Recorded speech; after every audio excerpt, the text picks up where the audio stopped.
একটি ছোট্ট গ্রামে সুমন নামে এক যুবক ছিল। সে খুব গরিব ছিল, কিন্তু তার মা ছিল খুব ধার্মিক। প্রতিদিন নামাজ পড়ে আল্লাহর কাছে ছেলের জন্য দোয়া করতেন।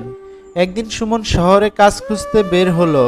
যাওয়ার সময় তার মা বললেন, বাবা, সবসময় আল্লাহকে মনে রেখো, অন্যায় কাজ করো না। শহরে গিয়ে সুমন অনেক কষ্ট করেও কাজ পেল না। একদিন খুব ক্ষুধার্ত অবস্থায় সে একটি দোকানের সামনে দাঁড়িয়েছিল। দোকানের মালিক তাকে দেখে জিজ্ঞেস করলেন, তুমি এখানে কেন দাঁড়িয়ে আছো? সুমন সত্য কথা বলল। সে বলল সে কাজ খুঁজছে এবং 2 দিন ধরে ঠিকমতো খাবারও খায়নি। দোকানদার তার সততা দেখে তাকে দোকানে কাজ দিলেন। কয়েক বছরের মধ্যে সুমন সেই দোকানের সবচেয়ে বিশ্বস্ত কর্মচারী হয়ে উঠল। একদিন সে মাকে দেখতে গ্রামে ফিরে এলো। মাকে জড়িয়ে ধরে সে বলল, মা, তোমার দোয়ার কারণে আজ আমি ভালো আছি। মা তখন হাসলেন এবং বললেন, বাবা, মানুষের দোয়া নয়, আল্লাহর রহমতই সব কিছু।